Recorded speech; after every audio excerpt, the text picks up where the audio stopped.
한국교회의 첫 여성 순교자기도 하고 우리 순교자의 영성이 흐르는 귀한 우리의 귀한 문중경 전도사님이 계십니다. 마침 이번 주에 지난주에 이어서 찬송에 대한 설교를 준비하고 있는 동안에 귀한 책을 제가 받았습니다. 우리 문중경 전도사님의 칠촌 당 고모가 되는 문태학원의 우리 문익수 이사장님을 통해서 귀한 책을 받았습니다. 사실은 제가 전에 섬마을 순교자라는 책, 제 기억이 1985년도 같은데요. 그 책과 순교자 문중경이라는 책을 통해서 익히 잘 또 알고 있는 내용이기도 하고, 우리 한국교 목사님들이 많은 애화를 드는 문중경 전도사님이기도 하고, 또 여러 방송국에서도 많이 영상으로 통해서 알려졌던 그런 내용들인데, 이 책을 제가 다시 단숨에 읽으면서 큰 감동을 가졌던 것 중에 하나는 그 중요한 그 팩트가 많이 오해되어 있었다고 하는 사실입니다. 그러니까 문중경 전도사님이 결혼 초에 소박을 당하고 뭐 이렇게 되는 걸로 이제 많은 책들이 돼 있어요. 그리고 거기 남편 되는 분이 이제 남봉꾼이고 또 여러 가지 도덕적으로 문제가 있는 것처럼 그렇게 많이 이렇게 애화들이 그렇게 이제 소개가 됐었는데, 이 책의 저자를 제가 보니까 문중경 전도사님의 시댁의 후손이 4대 손인 정원영 목사님이 쓰신 책이니까 2019년 책이네. 가장 잘 고증되어 있고 잘 정리되어 있는 그런 책이에요.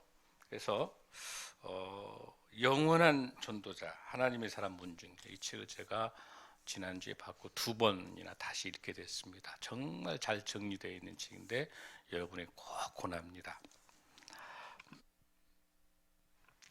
이 문중경 전도사님이 사실은 결혼 생활을 10년 동안 해왔고, 그리고 시아버지의 3년상까지 할 정도로 효부로 되어 있기 때문에 실제로 한 14년 정도 결혼, 바로 소박 당해가는 게 전혀 근거가 없는 내용으로 잘 밝혀지고 있습니다. 그리고 서울신학대학교 전신이라고 하는 경성 성서학원에 이 학비라든지 남편의 도움을 받아서 또 공부를 했었던 것들, 이런 여러 가지를 종합할 때 왜곡되어 있는 것들은 제가 보기에는 한국 교회사 쪽으로 다시 정리를 해야 될 필요가 있다라고, 이게 이제 한국 교회사 또 한국신학대학교 성결교단에서 다시 정리를 해야 될 내용 같다는 생각을 갖습니다. 어쨌든 금년이 문중경 전도사님이 순교가 71주년입니다. 왜냐하면 6.25 때 제가 6월 25일이 있는 설교를 다시 한번 하겠습니다만은, 아주 중요한 그 순교의 피가 바로 문중경 전도사님께서 많은 성도들의 안전을 위해서 다 마다하지만은 그 교회로 다시 목포에서 다시 들어가서 순교하게 돼요. 많은 성도들을 살리기 위해서. 이런 모습들 보면서 저와 오늘 본문을 통해서 말씀을 드리고자 하는 것은, 문중경 전도사님이 되기 전에 집사 때부터 아주 목소리가 좋았다고 그럽니다. 목소리가 좋아서 많은 사람들에게 전도를 할 때 찬송을 통해서 전도를 한 거예요. 그런데 특히나 이 문중경 전도사님이 이제 전도사가 돼가지고도 많은 분들의 이제 우리가 여러분이 다 알다시피 지금 슬로시티 유네스코가 지정한 가장 청정한 지역이 신안군입니다. 바로 그곳이 크리스찬들 숫자가 68%예요. 군 단위에서. 그리고 증도라고 하는 문중경 선생님 사역하셨던 그 증도는요 90%가 넘습니다. 우리나라 최고의 크리스찬들 숫자가 있는 것이에요. 바로 그곳에 이 많은 크리스찬들이 오늘날 있게 되는 것 중에 하나는 문중경 전도사님의 찬양을 통한 영혼 구원의 사역이라고 우리가 볼 수 있는 거예요. 그러니까 제일 먼저 찬양을 통해서 워낙 목소리가 꾀꼬리처럼 예쁘고 또 워낙 은혜로운 찬양을 하면서 이제 그 시골에서 일을 많이 할 거 아닙니까? 일을 많이 하기 때문에 이제 점심 때 느티나무 쪽에서 불러서 거기가 이제 임자도가 있는 진리교회가 있는 그 건너 쪽인데요. 거기서 이제 노래를 이렇게 불러주면서 찬송을 불러주면서 워낙 아름다운 목소리니까 많이 일하다가 오실 거 아니에요. 오시면은 이제 거기 여러 가지 찬양을 불러주고 하면서 이분들을 마음을 편안하게 한 거죠. 그러고 난 다음에 설교를 하는 거예요. 요한복음 3장 16절 말씀으로 설교하고 영혼구원에서 그러다가 이제 다 시간이 부족하니까 시간이 되신 분들은 저녁에 이제 오시도록 그렇게 해서 8시에 모여서 10시까지 늦게까지 기도하고 찬송을 계속 하는 거예요. 그래서 지금 제가 그 자료를 하나 보니까 그 찬송 중에서 예수 사랑하심은 거룩하신 말일세 563장이 있어요. 이 이제 어린아이들에게는 이런 찬송을 불러주면서 말씀을 저는 시골에는 성경책이 없고 또 거기에 미신이라든지 우상 숭배하고 그러니까 쉽게 기독교가 들어가기는 쉽지 않는 것이거든요. 찬송을 통해서 어린아이들에게 복음을 전하는 거죠. 바로 그 결과가 그 어린애 때 들었던 찬송을 통해서 영혼 구원했던 대표적인 게 한국 대학생 선교회 CCC의 지도자인 김중근 목사님이 문중영 전사님을 통해서 하나님을 복음을 받아들이는 거예요. 또 뿐만 아니라 치유 목회로 우리 한국의 귀한 지도자죠. 정태기 목사님이 계세요. 그분도 문중영 전사님을 통해서 복음을 받아들이는 거죠. 그리고 또 우리 한국의 유명한 붕사기도 하죠. 이만식 목사님도 문중경 목사님을 통해서 복음을 받아들인 거예요. 그러니까 이렇게 얼마나 많은 수많은 우리 한국 기독교 지도자들이 문중경 목사님, 전도사님의 영향에 의해서 이 찬송을 통해서 말씀을 통해서 회복되는 역사가 일어나는 것이죠. 그리고 뿐만 아니라 그 신안에 있는 그 많은 교회를 10개 개척하고 100개 교회를 지었다 하시더라고요. 그런데 다닌 곳곳마다 병들고 힘들어하는 곳에는 위로의 찬송을 또 상을 당할 때는 소망에 대한 찬송, 위로와 소망과 이런 찬송을 통해서 수많은 영혼들을 주님 앞으로 돌아오게 했던 그 문중희 전도사의 이 귀한 간증의 삶들이 오늘 우리에게 큰 도전을 주고 있습니다. 지금은 12사도 순례라고 하는 영성 순례길이 지금 있는데 꼭 우리 교회도 우리 한국 교회가 꼭 그 12사도의 교회를 통해서 문중영 전도사님의 영성을 회복하는, 그래서 우리 한국 교회가 지금 가장 이기에 와 있는 영성이 회복되고 말씀이 회복되는 우리 한국 교회가 돼서 다시 한번 1907년의 부흥의 성령의 불길이 다시 일어날 줄로 믿습니다. 사랑하는 성도 여러분, 늘 힘들고 어려울 때마다 말씀으로 우리에게 힘을 주시는 이 찬송가가 얼마나 우리에게 큰 힘이 되는지, 오늘 그 본문도 이 찬송의 놀라운 기적을 잘 설명하고 있는 그 말씀인 거예요. 오늘 본문에 있는 사도행전 16장에 있는 이 16절에 보면은요, 우리가 기도하는 곳에 가다가 점치는 귀신 들린 여종 하나를 만나니 점으로 그 주인들에게 큰 이익을 주는지라. 지금 이 본문은 무슨 뜻이냐면, 이제 사도 바울이 소아시아 지역에 이제 복음을 전하기 위해서 가려고 그러는데 성령님께서 막으신 거예요. 그러니까 이 선교는, 복음은 하나님께서 하시는 걸 알 수 있어요. 사도 바울이 하려고 했지 한때는 소아시아 지역에 있는데 그걸 막으시면서 뭐라고 그러냐면은 마게도니아 지역으로 건너오라는 거예요, 성령님께서. 그러니까 이방 선교의 길이 열리게 되는 거죠. 바로 그곳에 바울과 실라를 통해서 함께 그곳으로 마게도니아를 가서 바로 첫 번째 있는 그 지역이 빌립보 교회인 거예요. 빌립보라는 지역에 가서 보니 준비되어 있는 자주장사 루디아를 통해서 복음이 사도 바울을 통해 가지고 복음이 전해지게 된 것이죠.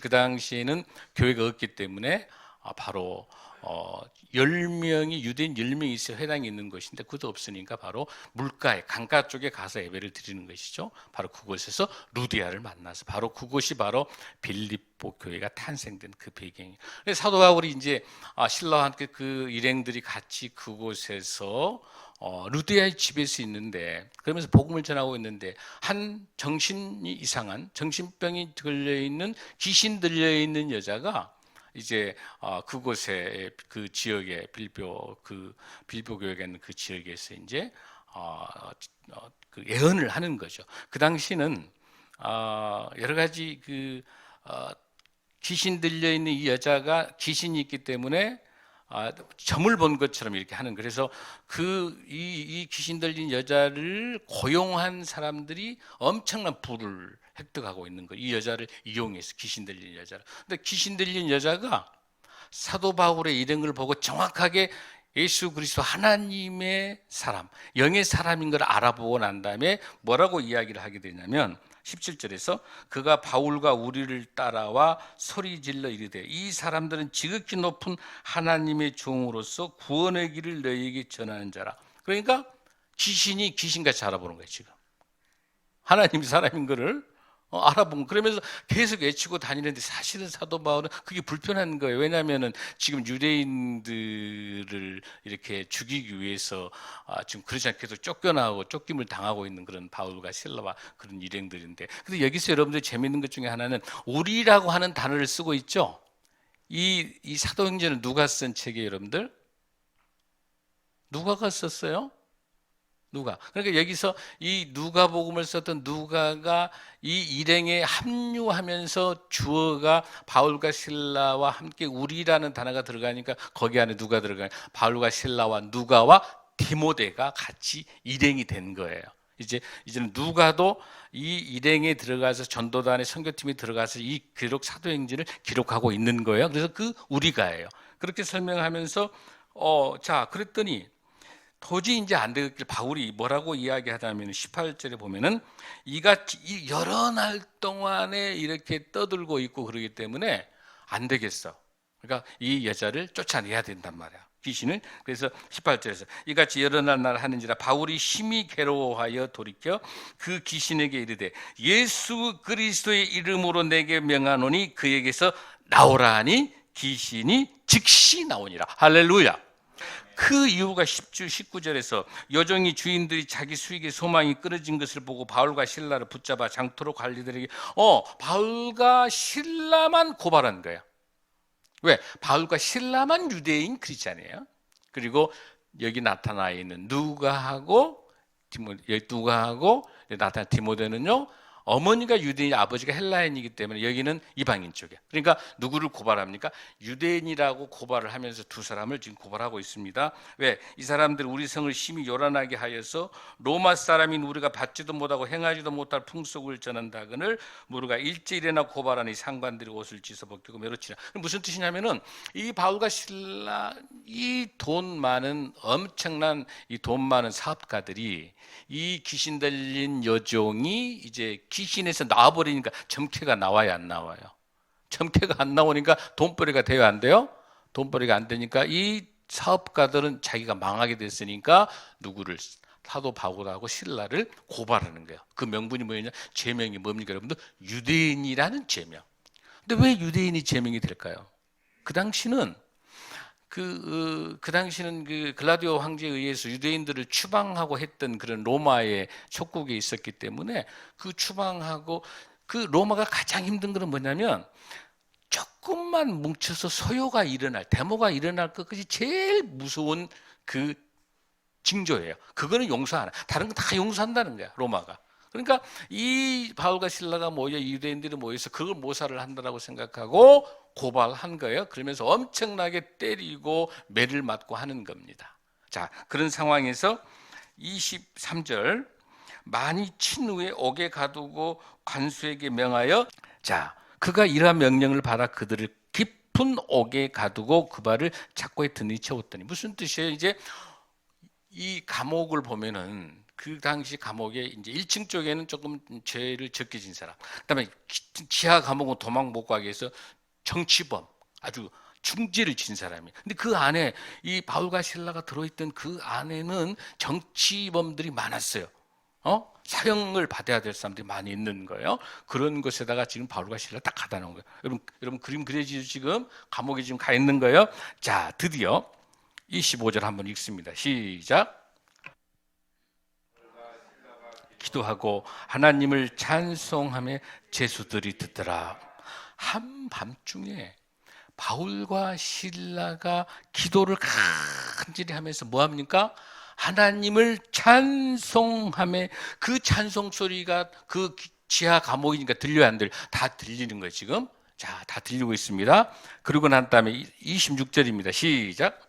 이에 갑자기 큰 지진이 나서 옥터가 움직이고 문이 곧 다 열리며 모든 사람의 매인 것이 다 벗어진지라. 할렐루야.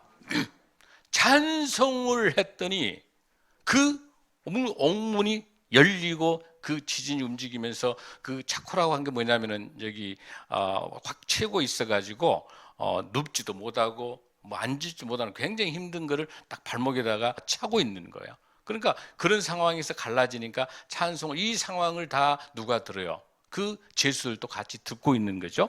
그런 상황에서 어떤 역사 하나님을 찬송함에 제수들이 듣고 하나님께 찬송하니 큰 지진이 나서 옥토가 움직이고 문도 열리고 모든 사람이 그 제수들의 메인 것이 다 열리더라. 할렐루야.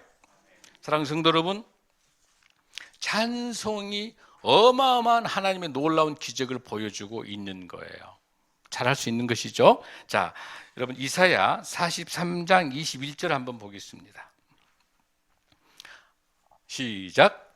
이 백성은 내가 나를 위하여 지었나니 나를 찬송하게 하려 함이니라. 할렐루야. 하나님 우리를 뭐하게 지으셨다? 찬송하게 지으셨다는 거예요. 할렐루야.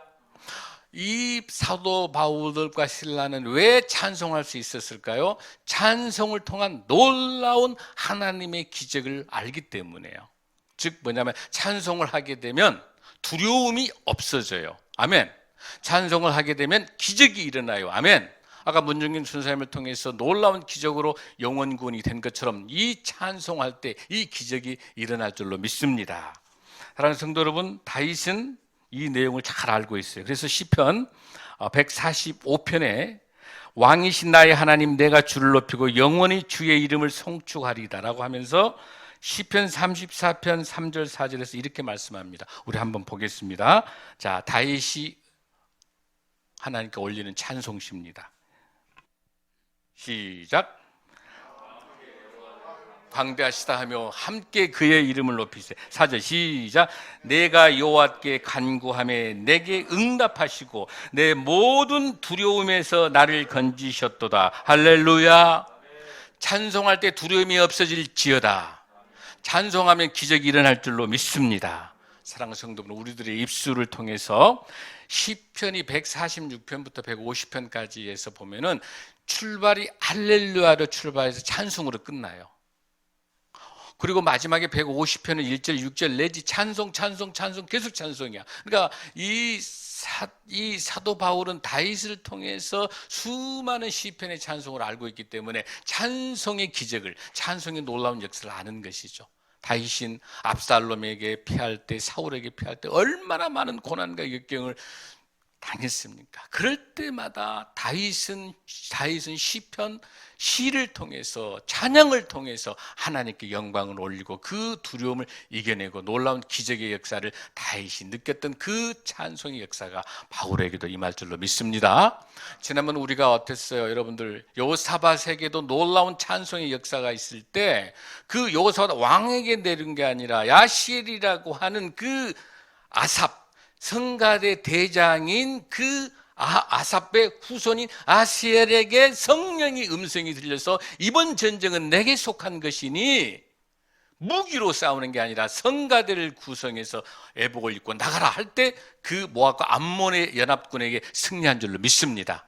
놀라운 찬송의 승리의 기적이 하나님께서 주신 줄로 믿습니다. 그럼 우리가 여기서 분명히 알아야 될 게 하나 있어요. 찬송이 무엇이냐고 하는 거예요, 여러분들. 자, 따라합니다. 찬송은 하나님의 부르심에 응답하는 거. 찬송은 하나님의 부르심에 응답하는 거. 그게 예배기도하고 찬송인 거예요. 할렐루야. 그 찬송을 하나님께 올려드리는 거예요. 찬송을 통해서 하나님께 올려드리면 올려드린 그걸 받으신 하나님께서 우리에게 은혜를 베푸시셔서 기적을 일으키시는 거예요. 할렐루야. 여러분들 그걸 분명하게 아셔야 되는 거예요. 누가복음 21장에서 보면은 여러분 돌아온 탕자의 뷰가 있죠. 그 돌아온 탕자가 있을 때 아버지가 한없이 문에서 기다린단 말이야. 한없이 기다리면서 올 때까지 그들을 기다리고 있을 때 그 돌아온 탕자를 맞아줄 때 그 만남이 예배인 줄로 믿습니다. 그 만남이 찬송인 줄로 믿습니다. 그 예배가 하나님을 우리가 올려드릴 때, 하나님이 부르실 때 우리가 응답하는 것을 말할 수 있는 겁니다. 그런 의미에 있어서 우리가 성경 봉독을 하고 설교는 하나님께서 내려주시는 거예요. 할렐루야. 찬송은 우리가 하나님께 올려드리는 거예요. 아멘. 그래서 이 예배 순서의 중요한, 하나님께 찬송을 올려드리고 하나님께 영광을 올려드릴 때 하나님께서 말씀 선포를 통해서 우리에게 하나님께서 내려주실 줄로 믿습니다. 사랑하는 성도 여러분, 우리가 입술을 통해서 해야 될 게 뭐예요? 우리가 입술을 통해서 제일 먼저 파수꾼이 되어달라고 이야기해요. 우리가 무슨 말을 할 때 내 입술에 파수꾼을 붙여주십시오. 그리고 내게 잠언 25장에 있는 것처럼 합당한 말을 하게 해주십시오. 그 다음에 내 모든 이 열망을, 오직 나의 모든 이 모든 것을 주님께 연락되도록 해달라고 하는 그 말을 우리가 하고, 그 말을 하고 난 다음에 우리가 해야 될 게 뭐예요? 하나님께 찬송을 통해서 우리의 인생을 하나님께 올려드려야 될 줄로 믿습니다. 여러분 인생에서 두려움과 이 모든 것들을 극복할 수 있는 것, 찬송인 줄로 믿습니다. 여러분이 잘 알다시피 생키라고 하는 사람이 있어요. 무디 이 목사님과 같이 부흥집회를 같이 다녔던 생키라고 하는 그 가수기도 하고 작곡가기도 하는데, 그 생키가 남북 전쟁에서 있을 때 이제 에브라임 링컨에 의해 가지고 북군으로 이제 같이 참여를 한 거예요. 참여하고 난 다음에 나중에 끝난 다음에 델라웨어라고 하는 그 펜실베니아 이쪽 지역에 있는 그 강에서 유람선을 타고 어느 날 이렇게 가고 있는데 그 많은 마침 크리스마스 이브인데 원래는 이제 크리스마스 곡을 불러야 되는데 많은 그 유람객들이 이제 노래를 불러달라고 생키에게 요구하게 됩니다. 그랬더니 이제 그 생키가 불렀던 그 유명한 노래가 있어요. 그 노래가 뭘 불러줬냐면은 선한 목자 되신 우리 주, 이 찬송을 부른 크리스마스 이브인데 이상하잖아요. 근데 성령님께서 이 노래를 생키에게 부르게 하는. 근데 그 노래가 다 끝난 다음에 어떤 한 사람이 와가지고, 아니 혹시 선생님 이걸 전쟁에서 부르지 않았나요? 여기 보니까 메릴랜드라고 하는 그 전쟁터에서 부르지 않았냐? 불렀습니다. 바로 내가 남군인데 당신이 북군에서 이 노래를 부르고 있는 병사를 보고 내가 당신을 향해서 총을 쏘려고 준비하고 있었는데, 이 본문에 나와 있는 그 본문에 있는 말씀처럼 선한 목자 되신 우리 주라고 하는 이 찬송이 돌아가신 나의 어머니가 그렇게 부르셨던 거기 때문에 그 순간 어머니가 생각났기 때문에 당신을 총을 쏠 수가 없었다는 거예요. 그러니까 생키가 그분을 큰 거 울었던 거예요. 하나님께서 이 찬송을 통해서 생키를 살리신 거예요. 할렐루야. 그 이후로 주 날개미 내가 편안히 쉬고 주 믿는 사람이 일어나 어려운 일 당할 때 이 수많은 곡을 쓴 생키가 하나님께서 이 찬송으로 살리신 이 기적이 오늘 우리에게도 유효할 줄로 믿습니다. 오늘 이 사도 바울과 실라에게 이 죽음 앞에 있을 때 사실은 사도 바울과 실라는 로마인이기 때문에 이 벌을 안 받아도 돼요. 그렇지 않습니까? 로마인에게는 처벌할 수 없는 거란 말이에요. 그런데도 왜 자기의 신분을 같이 다 밝히지 않으면서도 모진 매, 이 매는 보통 매가 아니에요. 예수님 채찍에 맞은 것처럼 아주 살갗을 쫙쫙 찍어가지고 만신창이 그 매를 맞는 거예요. 그건 뭐냐면 하나님께서 놀라운 그 은혜, 찬송을 통해서 기적을 주시면서 왜 바울과 실라를 살려주신 그 은혜가 바로 그 다음 절에 있습니다. 자, 27절입니다. 시작. 간수가 자다가 깨어 옥문이 열린 것을 보고 죄수들이 도망한 줄 생각하고 칼을 빼어 자결해야 하거늘 바울이 크게 소리질러 이르되 내 몸을 상하지 말라 우리가 다 여기 있노라 하니 간수가 등불을 달라고 하며 뛰어들어가 무서워 떨며 바울과 실라 앞에 엎드리고 그들을 데리고 나아 이르되 선생들이여 내가 어떻게 하여 구원을 받아. 그러니까 이 간수도 그 지진을 통해 가지고 찬송 소리 들었을 거 아닙니까? 그 기적을 통해서 놀랍게 옥문이 열린 그런 상황을 봤는데 그 죄수들도 듣고 다. 그러니까 하나님께 놀라운 건 뭐냐면 그 죄수들에 대한 구원과 더 중요한 것은 그 간수의 한 영혼을 구원하기 위해서 하나님께서 바울과 실라를 감옥에 보낸 줄로 믿습니다. 하나님께서 한 영혼의 목숨 거신 것 뿐만 아니라 또 귀신 들린 이 여종을 위해서 하나님께서 이 고난을 통해서 감옥으로 보낸 줄로 믿습니다. 바로 그 결과 여기에 있는 이 간수와 여기 본문에 계속 뒤에서 나온 것처럼 이 간수가 나중에 이제 받아들여 가지고 이 바울과 실라를 받아들여서 자기 집에 맛있는 음식을 대접한 다음에 그 모든 가족들이 세례를 받아요. 하나님께서는 그 영혼을 포기하지 않으시고 감옥에 집어넣으셔서 그 놀라운 찬송의 기적과 함께 옥문이 열리게 하고 그 귀신 들린 여종을 그 죽음에서 복음으로 회복시키시고 그 간수를 하나님께 간수와 그 간수의 가족들을 구원하기 위해서 바울과 실라를 감옥에 보낸 줄로 믿습니다. 할렐루야. 놀라운 하나님의 은혜. 바로 그곳이 루디아를 출발로 해서 그 귀신 들린 여종과 여기 간수와 그 많은 죄수들로 구성된 교회가 빌립보 교회인 줄로 믿습니다. 하나님께서는 교회를 세우시기 위해서 이렇게 놀랍게 성령의 충만함으로 역사하고 계십니다. 사랑하는 성도 여러분, 우리가 이 본문에서 보고 있는 것처럼 우리가 뭘 알 수 있습니까? 얼마나 찬송을 통한 놀라운 하나님의 은혜를 우리가 잘 알 수 있어요. 한번 찬송에 대해서 조금 더 깊숙이 생각해 보시면 좋겠습니다. 여러분들, 이 찬송을 통해서 우리에게 많이 알려져 있는 사람이 하나 있어요. 그 감옥 생활에서 찬송 생활이라고 하는, 또 찬송 생활의 권능이라는 책을 가지고 1700만 부가 팔린 거야, 전 세계. 별거 아니, 그 간증집인데 이 메린 캐러도스라고 하는 이 군목 초령인데요. 이 사람이 자기가 탈주병이었고 여러 가지 죄수였고 그런 상황이 있을 때 할아버지의 눈물의 기도와 찬송으로 하나님의 복음을 받아들인 이 메린 캐러도스가 이 돌아다니면서 찬송을 통해서 하나님께 영광을 올려요. 그러면서 이분이 데살로니가전서 5장 18절과 로마서 8장 28절의 말씀을 통해서 찬송으로 영혼을 구원합니다. 데살로니가전서 5장 18절 한번 보겠습니다. 시작.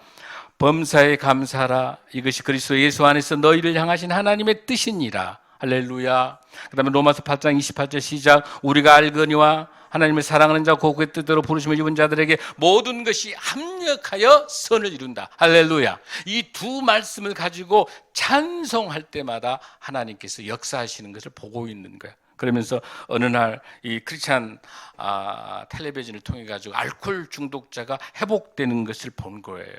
그걸 보고 난 다음에 이 메린 캐러도스가 그 많이 상담하는 에드나 그 여사나 수많은 사람들이 상담을 올 때마다 뭐라고 하냐면 하나님을 위해서, 하나님을 위한 찬양을 통해서 하면서 그 모든 찬양을 통해 하나님께 영광을 올려라. 그리고 그 찬양이 놀라운 그 역사를 회복한다. 그래서 이제 어느 날 그 육군 장교가 이제 왔어요. 메린 캐러도스 군목이니까. 그래서 장군님, 이게 참 내 아내가 나를 이해하지 못하고 이혼하게 됐다고. 그래요?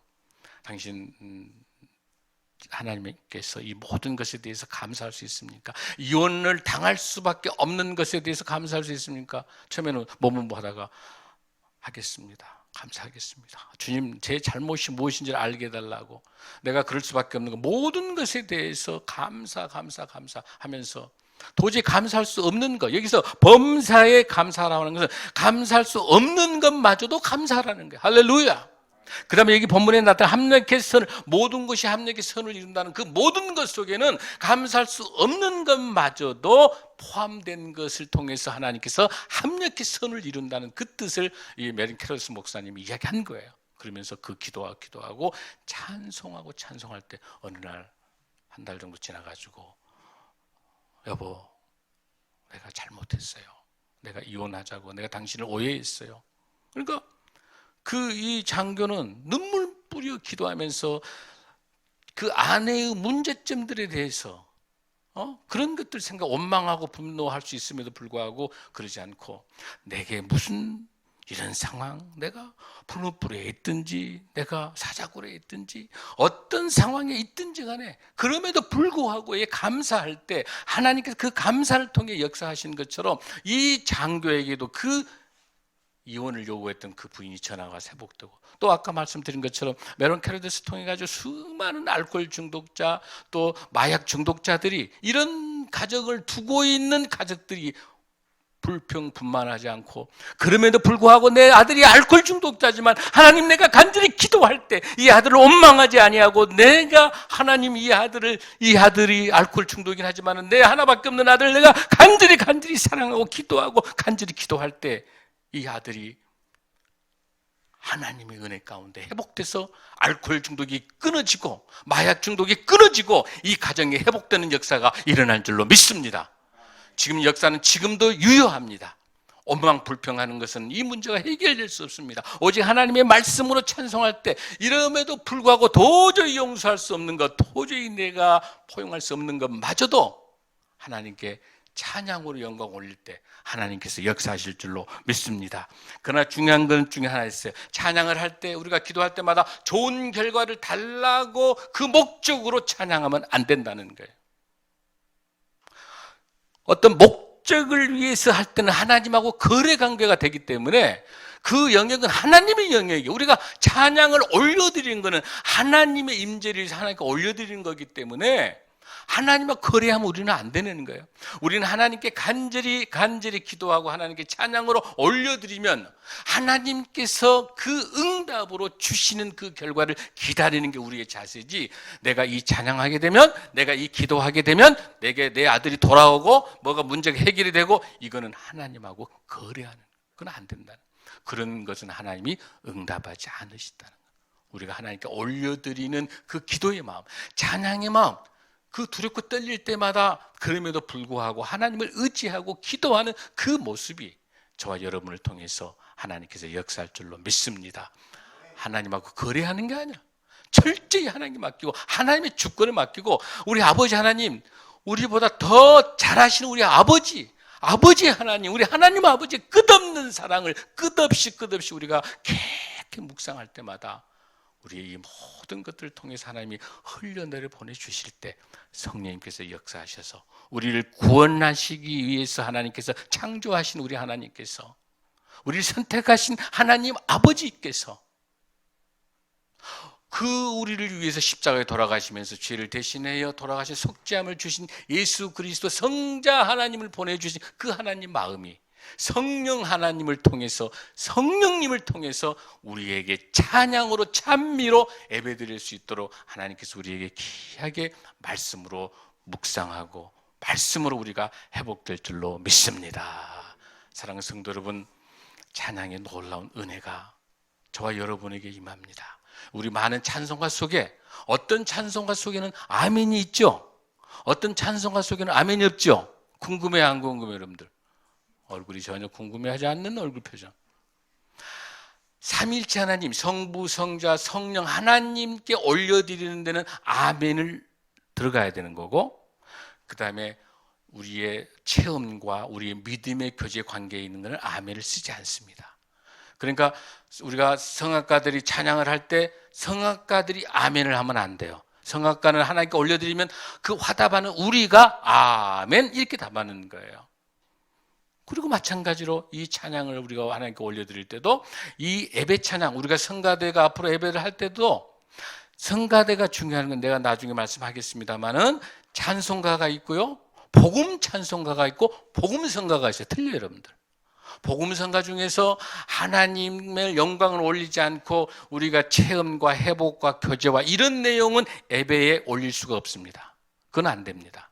그건 우리가 예배 시간에 하는 게 아니라 친교할 때 하는 것이 복음 성가고, 복음 찬송가, 무디라든지 D.L. 무디를 통해서 또 마르틴 루터를 통해서 시작됐던 그 복음 찬송가 속에서도 하나님께 영광을 올리는 내용만 하나님께 이 예배 시간에 올릴 수 있는 거예요. 이런 찬송의 원칙들도 있는 겁니다. 어쨌든 오늘 제가 여러분께 들을 수 있는 것은 어쨌든 우리가 입술을 올려서 하나님께 이 예배 시간에 찬양할 때 우리가 삶 속에서 할 때 그 삶의 예배자가 돼서 늘 우리 입술로 찬송으로 예배를 올려드릴 때 그 찬송이 그 기적이 우리가 인생 살아갈 때 두려움과 걱정과 모든 것들 다 하나님께서 우리들을 더 잘하시고 우리가 하나님께 영광 올려드릴 때 하나님께서 우리를 잘하시는 하나님께서 우리 주님께서 우리의 형편과 상황에 맞춰서 하나님께서 응답해 주실 줄로 믿습니다.